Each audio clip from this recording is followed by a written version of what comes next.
Welcome to Foresight's Worldbuilding Course. This is definitely an experiment which was enabled by Future of Life Institute. So thank you, Future of Life Institute, for that. And this is a little bit more of a kind of like fun presentation drawn together from a few individual bits that I think of often when I think about existential hope. And as you think about the worlds that you're rebuilding, I want to encourage you to perhaps also start thinking about, how is it that we got to where we currently are? There's one quote from the Human Project, and it starts with this question of who are we? 13.7 billion years ago, we were crammed into a single point. Then a little bit later, 10 billion years ago, we were stars exploding into existence. 3 billion years ago, we were bacteria, we were all alive. 1,000 years ago, we were all God's creations. 100 years ago, we had proof we're one species, descended from the same evolutionary ancestors. 60 years ago, we declared we're all humans, entitled to the same human rights. And today we could tell a much bigger story. And that's why many of you are here today, of what would it mean and to create the world of tomorrow, and to create identities that really take us places with the technologies that we have at hand.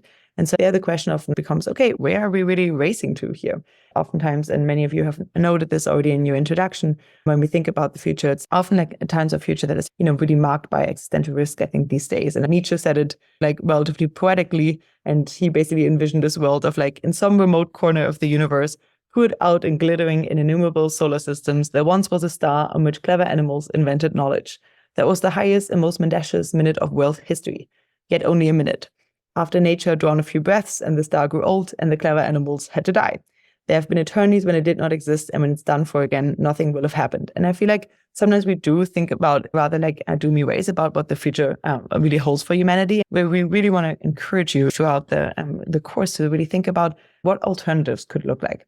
And here's one quote that I really like from Eric Drexler, who co-founded Foresight, in the book Engines of Creation that led to our formation. And he has this quote of, whether anyone else is out there or not, we are on our way. Expansion will proceed if we survive because we're part of a living system and life tends to spread.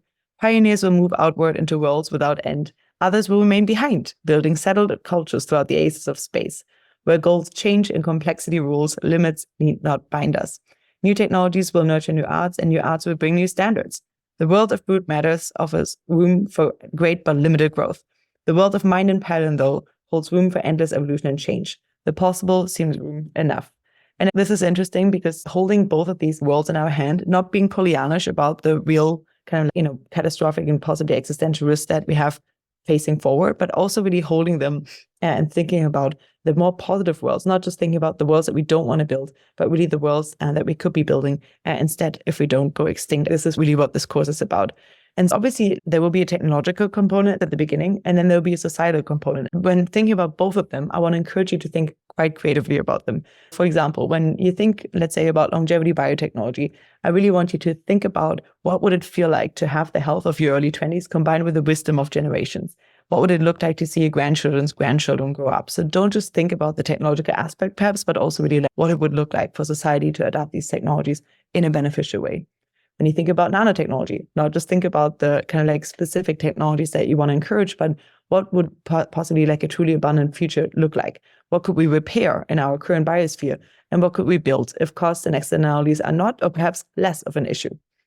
When we think about neurotechnology, really imagine worlds and what would it feel like to connect deeply with yourself and with the sentiences around you?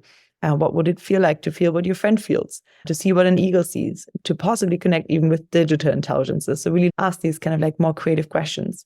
When you think about space technologies, what would it really look like to see the universe with life? And how far would you perhaps personally want to venture out, and perhaps even not? Where would you settle and what would you build?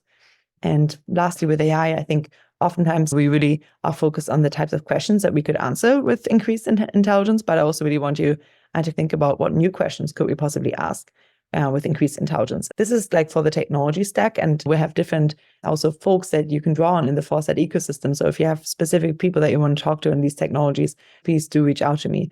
Instead of just thinking relatively creatively about the technologies, there's obviously this other component as well that we get to in the worlds, and that is more the kind of mushy bits of human society, economics, values, and so forth. We all are pretty, hopefully, or possibly familiar with the current meme space, or the space of thinking about long-term futures. Obviously, we have the effective altruism movements, and then the recent effective accelerationism movements. And, some of you may be interested in one or both of them. But the interesting bit was that it also birthed these new memes. There's the DAC post that Vitalik Buterin wrote on defense accelerationism.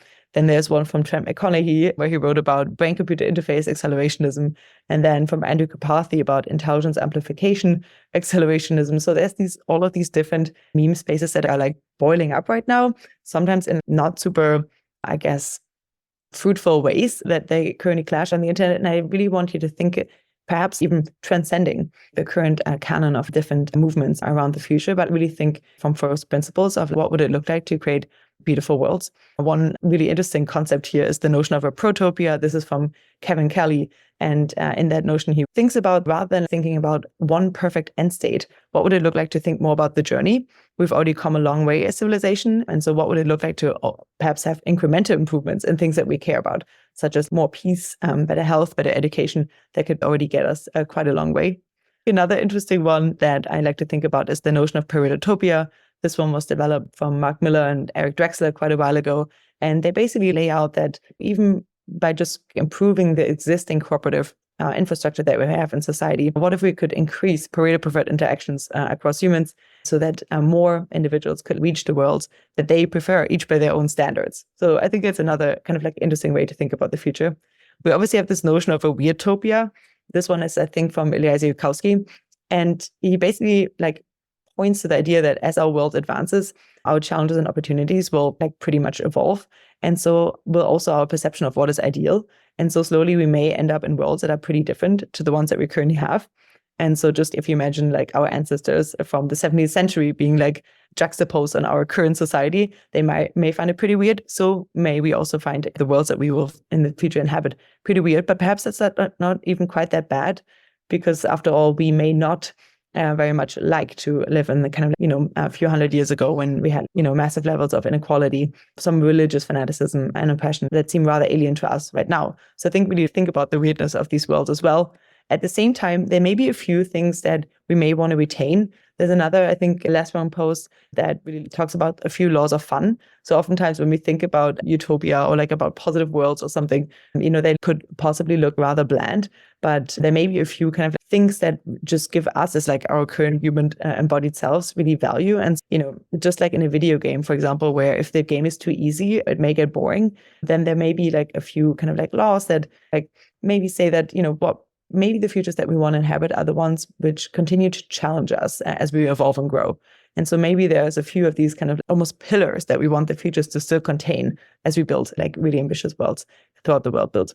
This one is perhaps the last one that is interesting.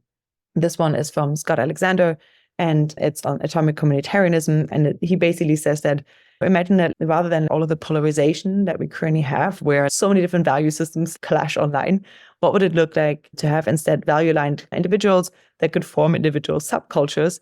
So it's almost like these little bubbles that kind of coexist in a larger archipelago, or an ecosystem that accounts for externalities around them and that upholds peace between them. So I think that thinking creatively about what new systems of even interaction and cooperation could look like as we move forward is basically what I want to encourage you to do in these world builds. So finally, as you go about in the next few weeks, and where we really will start with the technology stack, move from society values to economics and so forth, I really want to encourage you to think about the juxtaposition of creative yet credible futures.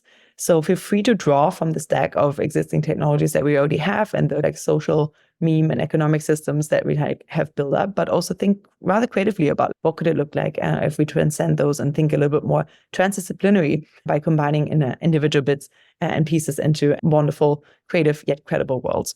So that just to spark your imagination perhaps a little bit. I have much more to say on either one of them, and we're really happy to help you as much as we can. I've definitely come across a lot of different readings on different topics while building the Existential Hope website and resource list, but that just to give you a few pieces of inspiration as you build these worlds.